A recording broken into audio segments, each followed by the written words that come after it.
হৰ হৰ মহাদেৱ, জয় শ্ৰী মহাকাল। শৈৱ মহাসংঘৰ একমাত্ৰ official YouTube channel শৈৱ মহাসংঘ অফিচিয়েললৈ আপোনালোকক স্বাগতম জনাইছোঁ।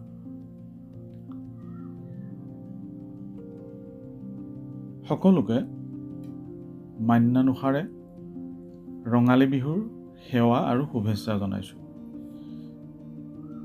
আশা কৰোঁ এই নতুন বছৰটোৱে সকলোৰে জীৱনলৈ সুখ সমৃদ্ধি, বিশেষকৈ শান্তি যাতে কঢ়িয়াই আনে। এই নতুন বছৰটোৱে যাতে সকলোৰে বাবে মংগলময় হয়। সত্যম শিৱম সুন্দৰম। সকলোৰে নতুন বছৰটো সত্যময়, শিৱময় আৰু সুন্দৰময় হয় যাতে, তাৰে কামনা কৰিলোঁ। এয়া বহাগৰ বতৰ, এয়া সৃষ্টিৰ বতৰ, এয়া প্ৰকৃতিৰ নতুন ৰূপৰ বতৰ। বহাগ মাথো এটি ঋতু নহয়, সৃষ্টিৰ অন্যতম মাহেই হ'ল বহাগ।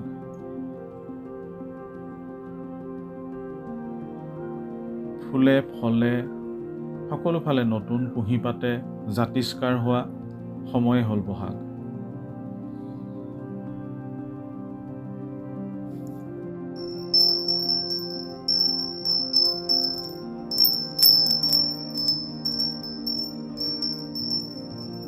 বসন্ত মানে সৃষ্টিৰ সময়। কলি কেতেকীকে আৰম্ভ কৰি বিভিন্ন চৰাই সুমধুৰ কণ্ঠৰ গীতেৰে সজীৱ হোৱা এখিনি সময়। এই বসন্ত কালতে বাসন্তী দেৱীৰ পূজা কৰা হয়। বাসন্তী দুৰ্গা দেৱীৰ পূজা কৰাৰ নিয়ম প্ৰচলন আছে।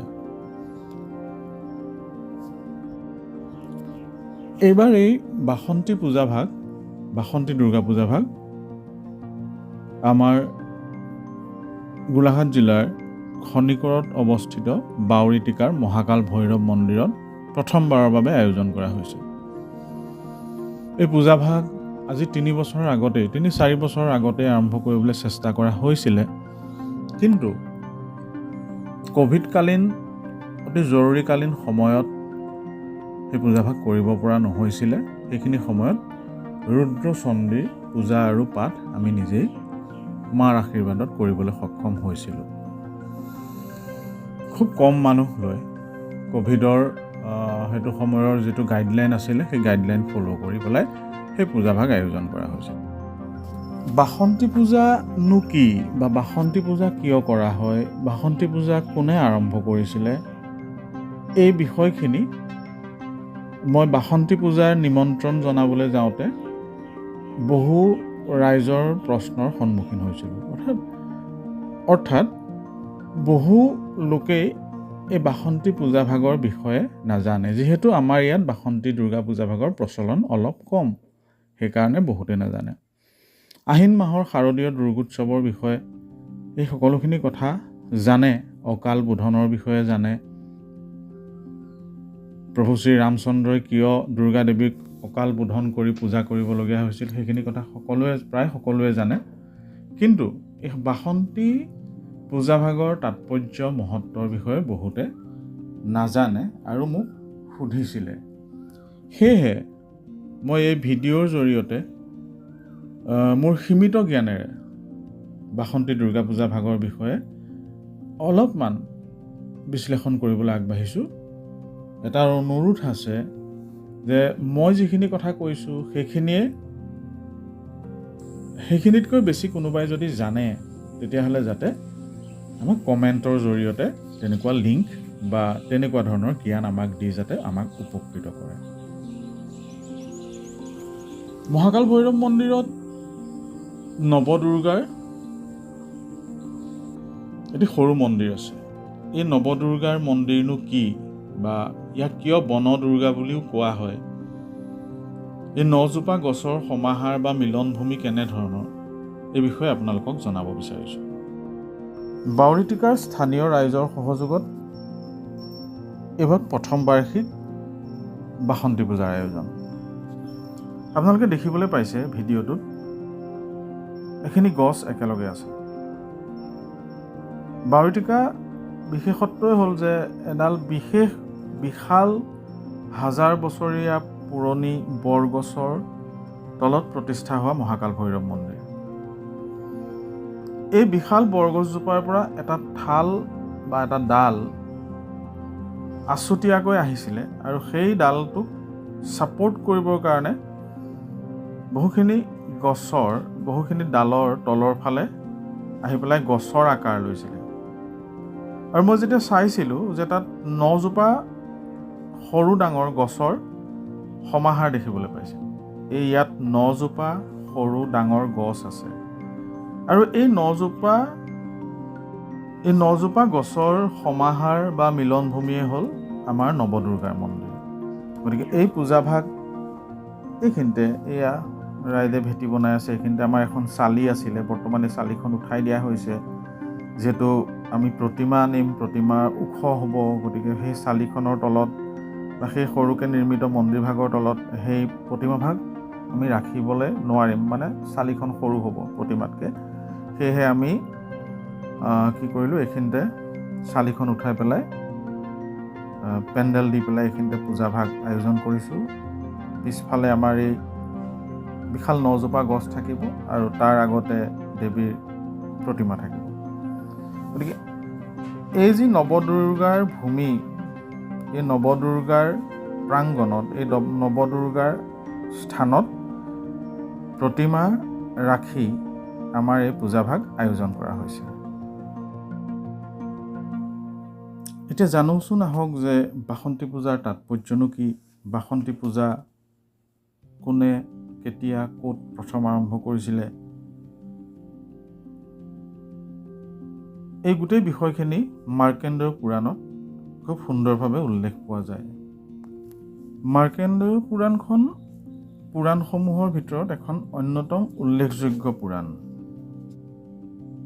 মাৰ্কেণ্ডেয় পুৰাণৰ এই বিশেষ বিষয়খিনি উল্লেখ থকা কথাখিনিয়ে হ'ল শ্ৰী শ্ৰী চণ্ডী বা দেৱী মাহাত্ম্য বুলিও কোৱা যায়। এসময়ত ক্ষত্ৰিয় বংশত জন্মা এজন বৰ প্ৰতাপী ৰজা আছিল। তেখেতৰ নাম আছিল ৰজা সুৰথ। সুৰথ ৰজা কোনোকালে কোনোদিন কোনো যুদ্ধত হৰাৰ কোনো ইতিহাস নাছিল। তেওঁ প্ৰবল প্ৰভাৱশালী প্ৰতাপী ৰজা আছিল। এবাৰ ওচৰৰ এখন যৱন ৰাজ্যই হঠাৎ শত্ৰুতাপূৰ্ণ ভাৱ লৈ সুৰথৰ ৰাজ্যৰ ওপৰত আক্ৰমণ কৰিলে আৰু সেই আক্ৰমণত প্ৰবল প্ৰতাপী ৰজা সুৰথ হাৰিলে। আৰু সেই যে ৰজা সুৰথ হাৰিলে, তাৰপিছতে ৰজা যেতিয়া অলপ আঁতৰি থাকিব লগা হ'ল ৰাজধানীৰ পৰা, তেতিয়া তেওঁ মন্ত্ৰী অমাত্য বা ঘৰৰ তেওঁলোকৰ যিখিনি ঘনিষ্ঠ আছিল সকলোৱে তেওঁ ৰাজকোষত যি ধন সোণ পালে সকলো ধন সোণ নি পলাই গুচি গ'ল। অৰ্থাৎ তেওঁ দেউলীয়া হৈ থাকিলে।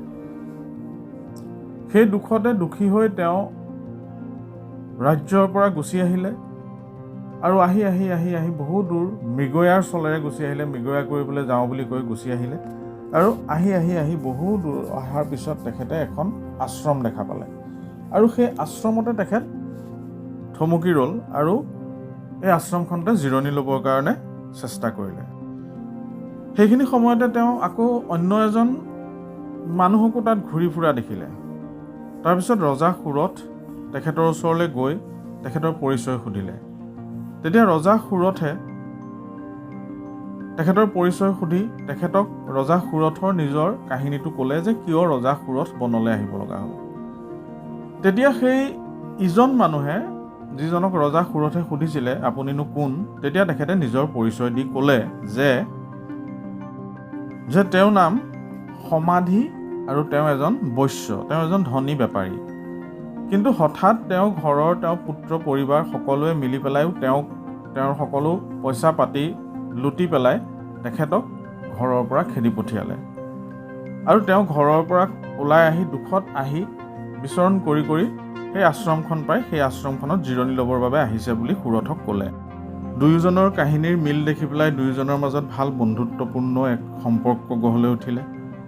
তাৰপিছতে তেওঁলোক ইফালে সিফালে ঘূৰি থাকোঁতে তেওঁলোকে এজন ঋষিক দেখা পালে, সন্ন্যাসীক দেখা পালে, আৰু তেওঁলোক দুয়োজন আগবাঢ়ি গৈ পেলাই তেখেতৰ লগত কথা পাতিলে আৰু কথা পাতি পেলাই তেখেতৰ পৰিচয় জানি গম পালে যে তেখেতৰ নাম মেধস ঋষি, অৰ্থাৎ তেওঁৰ নাম মেধা ঋষি বুলিও কোৱা হয়। আৰু মেধা ঋষিক তেওঁলোকে তেওঁলোকৰ সমস্যাখিনি বহলাই ক'লে যে আমি হতভাগ্য লৈ পেলাই ঘৰৰ পৰা দুয়োজনে এনেকুৱা পৰিস্থিতিত গুচি আহিব লগা হ'ল আৰু আহি আপোনাৰ ইয়াত আমি আশ্ৰয় লৈছোঁহি। তেতিয়া তেওঁলোকে সুধিলে যে কিয় তেওঁলোকৰ লগত তেনেকুৱা হ'ল, কি কাৰণে, কি পৰিস্থিতিত তেওঁলোক ঘৰ বাৰীৰ পৰা এৰি আহিব লগা হ'ল। ইমান ধুনীয়াকৈ ৰাজ্য চলাইছিল, ইমান ধুনীয়াকৈ কষ্ট কৰি বেপাৰ কৰিছিল, বেপাৰ কৰি ঘৰৰ পৰিয়াল পোহপাল দিছিল, তো তাৰপিছতো কিয় তেওঁলোকে নিজৰ ঘৰতেই শত্ৰুবধ জ্ঞান কৰি নিজৰ ঘৰৰ মানুহখিনিৰ কাৰণেই তেওঁলোক পলাই আহিব লগা হ'ল। ৰজা সুৰথে মেধা মুনিক ক'লে, হে ভগৱান, আপোনাক এটা প্ৰশ্ন সুধিবলৈ ইচ্ছা কৰোঁ, অনুগ্ৰহ কৰি তাৰ উত্তৰেৰে আমাক উপদেশ দিয়ক। হে মুনিবৰ, মোৰ চিত্ত বশীভূত নহয় বুলিয়েই হেৰুৱা ৰাজ্য আদি মমতা এতিয়াও আছে।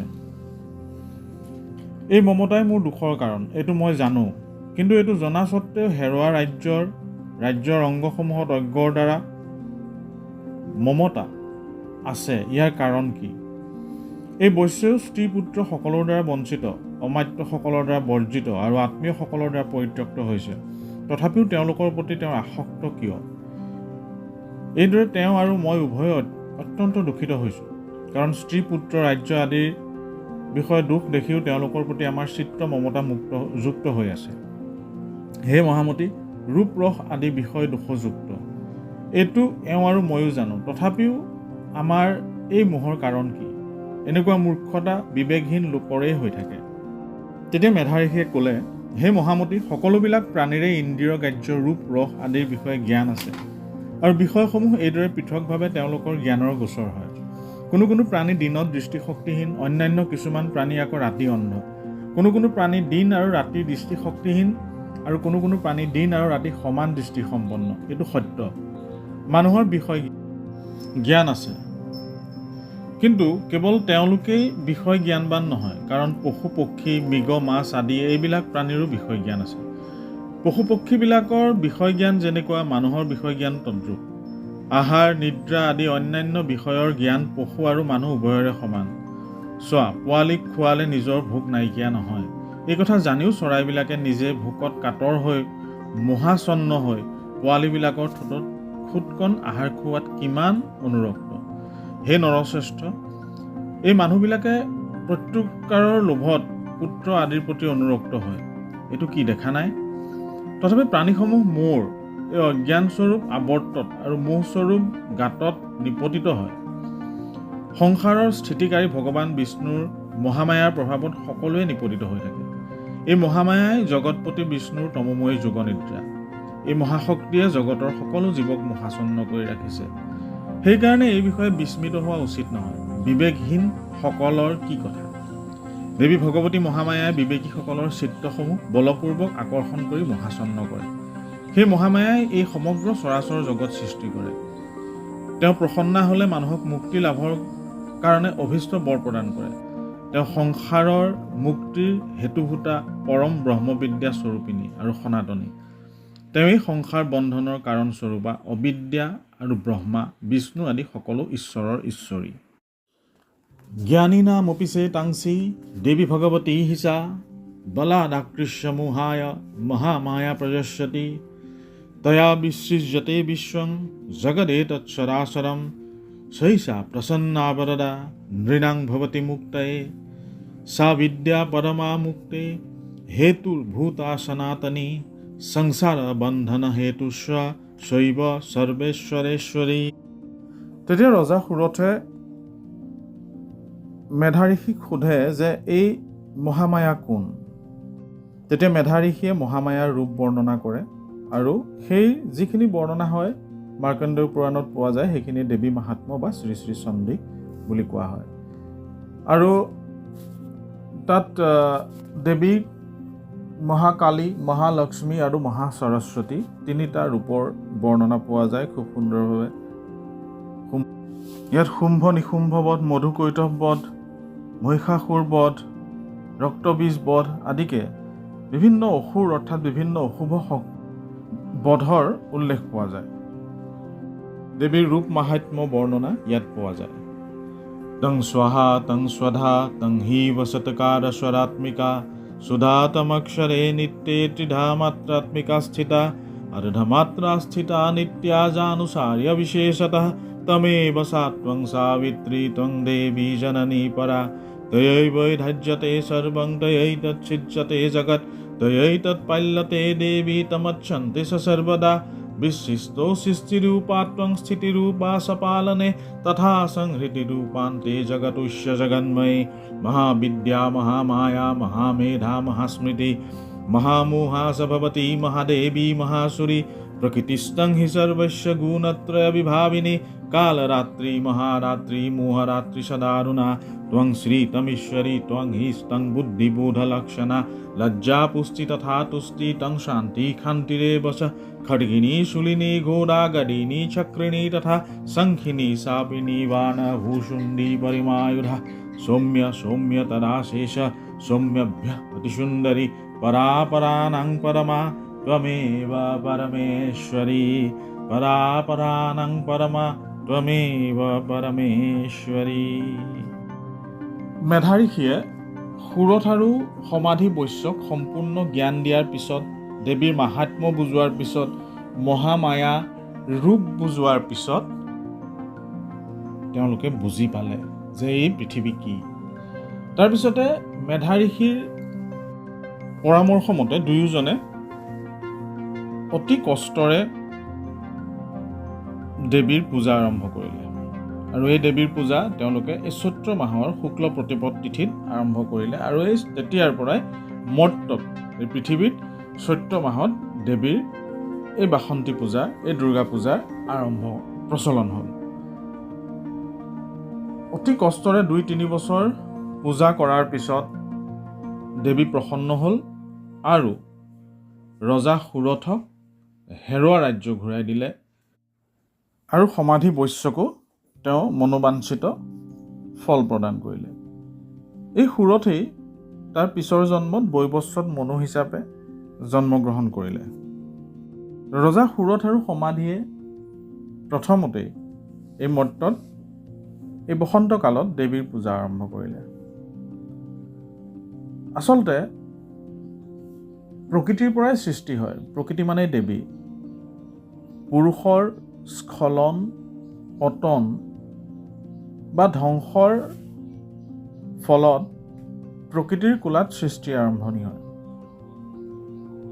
অলপ ভালকৈ অনুভৱ কৰিলে বা অনুধাৱন কৰিলে কথাখিনি সকলোৱে বুজি পাব মই কি বুজাব বিচাৰিছোঁ। গতিকে এই প্ৰকৃতিৰ দেৱীয়ে হ'ল আদ্যাশক্তি। এই আদ্যাশক্তিক আচলতে বছৰটোত 4টা নৱৰাত্ৰি আহে।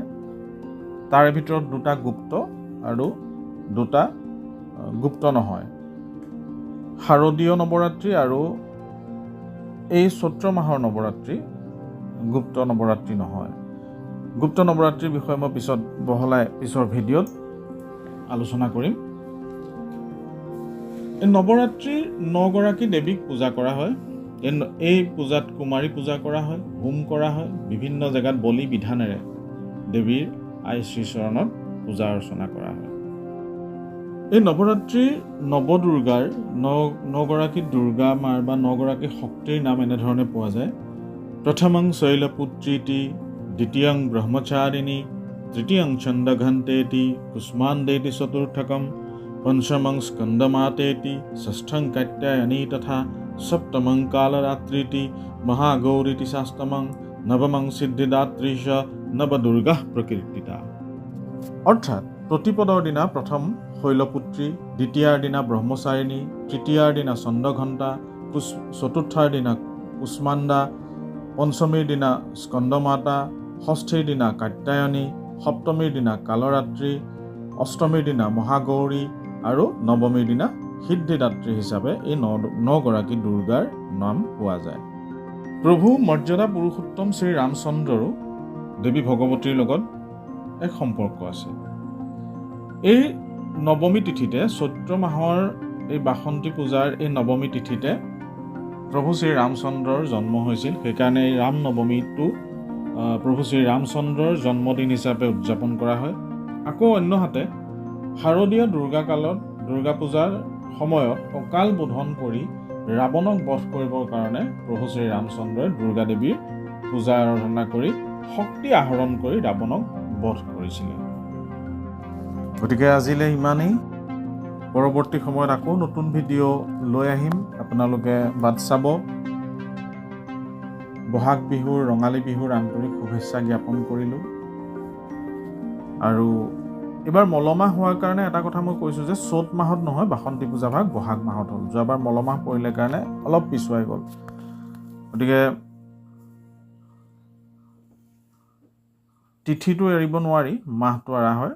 গতিকে সকলোকে এই নৱৰাত্ৰিৰ ওলগ জনালোঁ। অসমৰ জাতীয় উৎসৱ প্ৰাণৰো প্ৰাণ বহাগ বিহু ৰঙালী বিহুৰ শুভেচ্ছা জ্ঞাপন কৰিলোঁ।